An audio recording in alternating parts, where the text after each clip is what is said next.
Welcome back YouTube. In today's video, we are installing the Chargepoint and building a custom stand for it that you see here. Hope you enjoy. So far, we've got the base cut out and I have a few of the pieces, some leftover scraps and some new cuts. So it looks like it's gonna come together well so far. So let's move a little bit further into the plans that I have and see what we can get. All right, at this point, this is what we have for the bottom. It's all welded up. We're gonna go ahead and get these legs up here, probably something like that, and then get the other one on. All right, here we got the bottom welded up. I welded the arms onto it, and the top I have on there now. At this point, I think I'm gonna have a piece of wood that goes across right here, and then down in the middle, I'm gonna make a crossbar so I can wrap the cord around it. All right, at this point, this is what it looks like before it's cleaned up.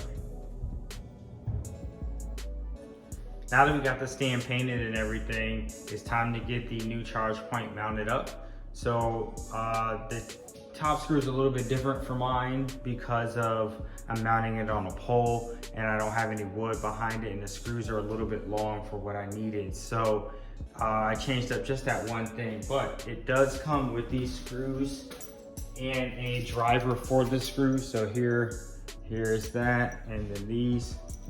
So let's get everything mounted on. So I do have a piece of wood that I'm gonna put on here.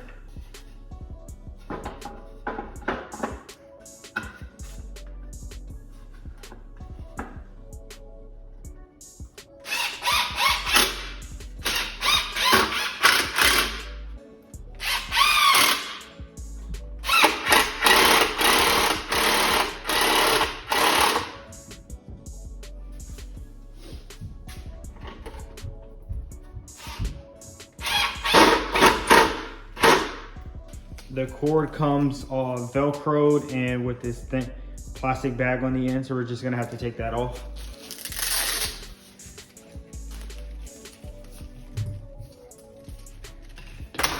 By far, you can tell that this cord is much more flexible than that on the wall box. The wall box is plastic.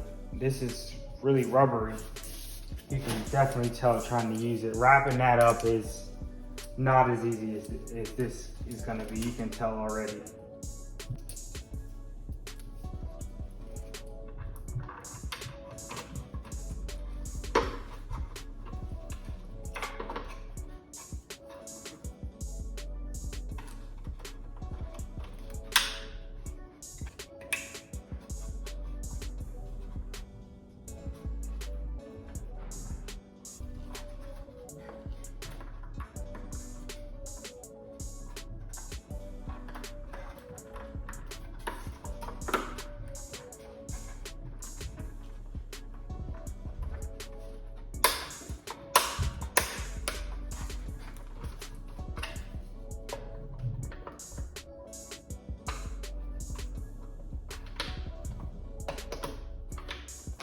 And just in case you were wondering, the manual does say that is the correct position.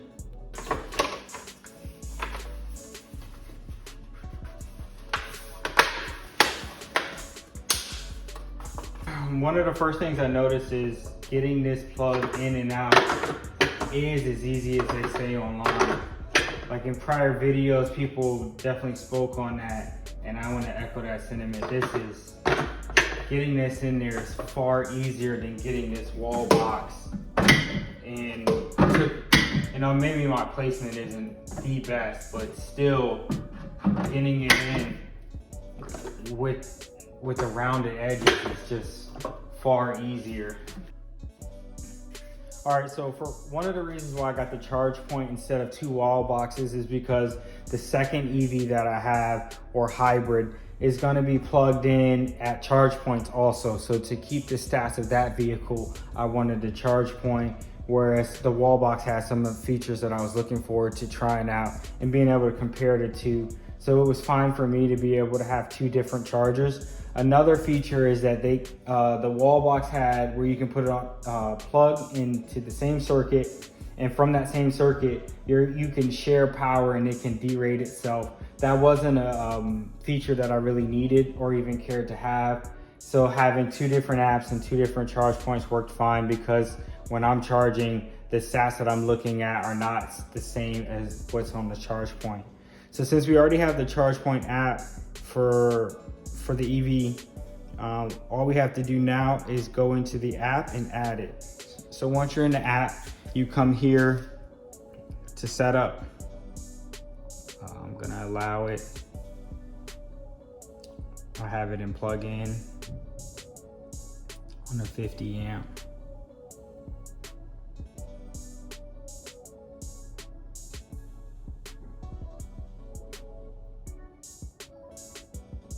Super secretness here. Next, I want your address, so we're gonna leave that off screen. Next, it tells you the benefits of the system. Good to know. It's ready to charge. I don't want to schedule. I don't need to be reminded to plug in my car. So from that looks like it's it. All right, so you have the utility dependent, utility price, power sources plug in, 50 amp breaker, charge point. All right, here we go with the first charge. Pull it out, get some cable.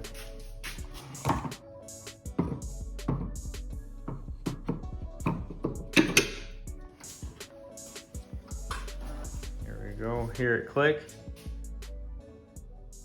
and it's charging.